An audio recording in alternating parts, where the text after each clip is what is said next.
আসসালামু আলাইকুম। আজকে আমরা চলে আসছি নওগাঁতে একটা বাড়িতে। আমরা মধুর সন্ধান পাইছি মৌচাকের। তো এখান থেকে আমরা আজকে দেখবো যে কি পরিমাণ মধু পাওয়া যায়। এই যে আমাদের মোয়াল তার জোয়াল নিয়ে রেডি হচ্ছে। বিশাল বড় মৌচাক, মাশাআল্লাহ।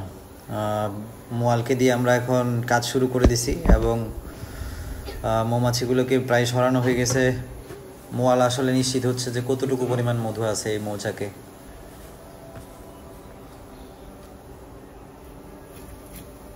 যে অংশগুলোতে মধু নাই সেগুলোকে কেটে ফেলে দেওয়া হচ্ছে এখন।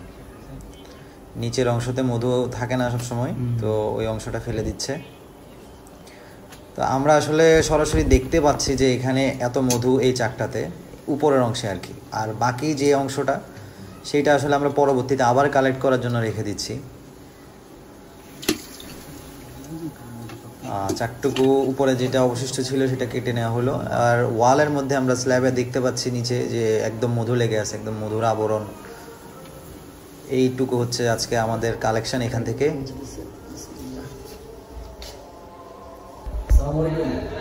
এই যে একদম ভিলেজ থেকে গ্রাম্য পর্যায়ের কালেক্ট করা মধু এখনই মাত্র চাক কাটা হলো, এবং এখান থেকে যা সেটা পরিষ্কার করে এর মধ্যে যে মধুগুলো আছে সেটা কালেক্ট করে আপনাদের পাঠানো হবে ইনশাআল্লাহ, একদম শতভাগ পিওর।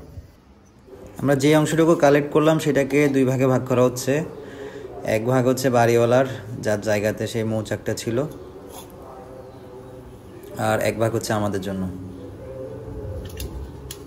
এটা নেবেন না, ওটা নেবেন না, যেটা নেবেন সেটাই আপনার।